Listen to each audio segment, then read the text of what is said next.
Yo, what's going on, everybody? It's your boy Naruto Explain here, bringing you guys another Boruto Naruto Next Generation discussion on the fallout from Boruto Chapter 80. And today, I wanted to shift gears a bit and talk to you guys about something that really stood out during Boruto Chapter 80, which is the fact that after it became clear that Ada's Shinjutsu was in full effect and was going to be a big problem for Boruto since everyone believes he killed the Hokage and has now taken off to flee the village in order to avoid being executed, Boruto, after he comes out of the time skip, is going to have a huge buffer between himself and Kawaki, which obviously is going to include Mitsuki in that list of battles that Boruto is going to have to go through as he runs the gauntlet to reach Kawaki. And I wanted to talk to you guys about why this is both poetic in terms of what Boruto has to go through, as well as something that Boruto should have seen coming if we look back at some of the clues that are right in Boruto's face this entire time. And finally, why Boruto versus Mitsuki is actually a good thing for Boruto coming out of the time skip. Jumping right into it, I think the very first thing we can say about Boruto's situation is that it's poetic on a few different levels. On one hand, he's having to live a life that his father did, where everyone hated Naruto due to no fault of his own, and he's being forced to overcome that hatred and win people over to his side through his actual character as well as through his fists, just as his own father had to do at one point. After the Momoshiki battle, father and son both promised to work on their relationship and take accountability, but Boruto also said he wanted to learn more about Naruto and his life growing up. Well, we haven't really seen father and son sit down for that conversation. Boruto's heard a few things from a few different people, but now he's being forced to actually live a life similar to his father's, where he's the outsider growing up. However, he's also got it worse than his dad when you really sit down and you think about it. One of the what ifs I get the most requests for is what if Naruto left the village, and what we're seeing right now with Boruto is very similar to what that would have entailed. He's on the run with the village tracking him down, and not everyone who tracks him down is going to be willing to bring him back alive. There are those who have enough hatred in their heart to actually kill Boruto. It's a similar situation on paper to what Naruto would have experienced. People, without even knowing the truth, they blame Naruto for the death of the 4th Hokage, and right now history is repeating itself with Boruto, because Boruto's being blamed for the death of the 7th Hokage. People like Choji's dad, they were out looking for Naruto, and they were pissed off when they learned that he stole the scroll of the 1st Hokage, going so far as to say that Naruto needed to die.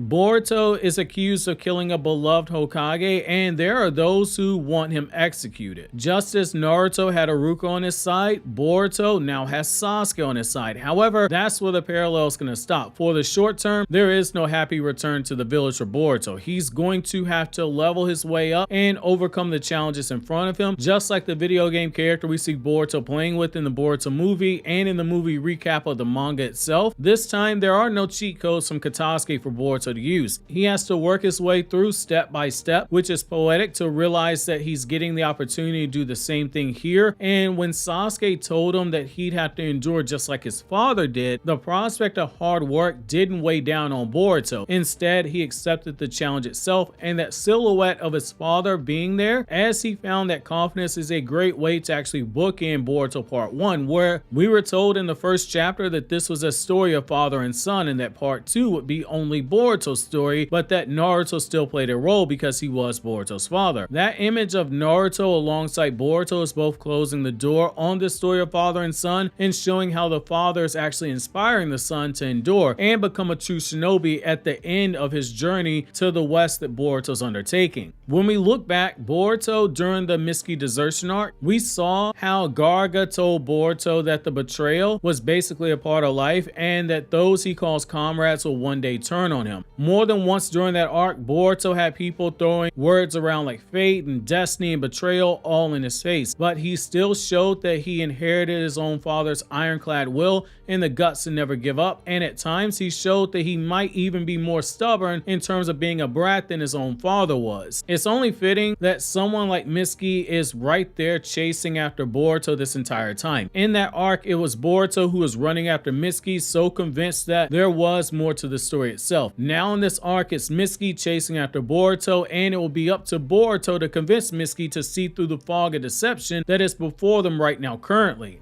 A bloodlusted Mitsuki, that's a problem. While it was impressive that base Boruto, who was fatigued at that, was dodging attacks from Sage Mode Mitsuki, it still became one of those situations where Boruto found himself engaging with a high-level shinobi in combat. But Boruto, out the love he felt towards his comrade, even when he realized what was going on, he still refused to unleash his power on his comrades, because even when they themselves didn't see him as being a friend or a comrade, Boruto, he still knew he was stronger than all of them, and Momoshiki knew that he was stronger than him as well, which is why Momoshiki offered to take over, but Boruto still refused to lift a finger. However, while that was an act of mercy on the front end, on the back end, when he returns to the Land of Fire to begin marching towards Konoha, Boruto's going to have to use force to make those same people listen to him, and I think this is the opportunity for a really good bit of character writing to show just how much Boruto's grown. He's going to have to fight those same people who he spared in order to get them to see reason. We've learned in the past that high-level shinobi, when they clash fists, are able to effectively communicate with one another, and the thing that would stand out when Boruto starts fighting those people he's most closest to is that they will see the truth firsthand. Boruto isn't what they've been told. Would someone strong enough to kill the 7th Hokage and seemingly be off the rails enough to commit that level of treason really hold back when fighting against others trying to kill him? It goes against everything they've got ingrained in their heads about Boruto Uzumaki. When it becomes clear that Boruto isn't trying to kill them, there will be questions, and shinobi such as Mitsuki are going to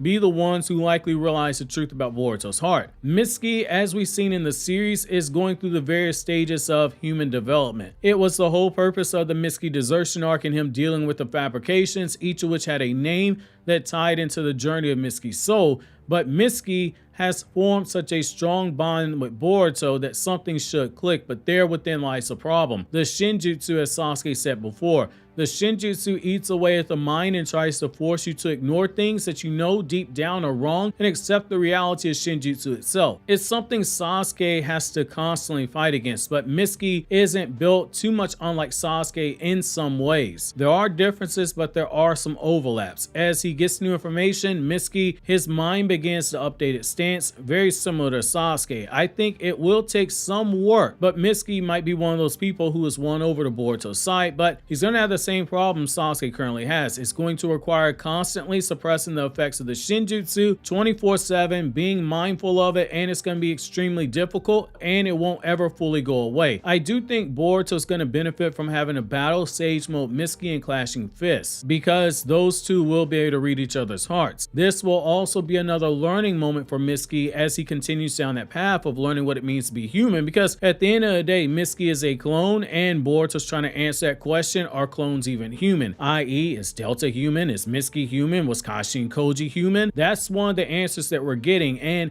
when it comes to love, there are things that love for others makes you do that outright go against human logic, and that's something Mitsuki's about to learn. We're in that situation here for Mitsuki. Logically speaking, everything and everyone is telling him that Boruto's the killer of the 7th Hokage and that he tried to kill Mitsuki's beloved Kawaki, yet his own interactions with Boruto will show him the opposite, that it's actually Kawaki who killed Naruto supposedly, and it's actually Kawaki who tried to attack Boruto, and that Boruto's actually close with Mitsuki and it's not actually Kawaki. Mitsuki knows what it's like to fight against someone who's bloodlusted, who has malice in their hearts. Those are two things that we never really associate with Boruto. We've seen him angry, but we haven't really seen true bloodlust from him. The same with seeing Boruto with malice in his heart. The way he's conducted himself in battle is what I call that pampered fighting style that he and other Konoha shinobi in this generation tend to have. They pull back on the intensity and they stop short of killing. I think that's what's going to stand out the most, is the fact that between Boruto's own lack of killing intent and Kawaki's eagerness to have Boruto killed, there's going to be a contrast there for Mitsuki. The only question is,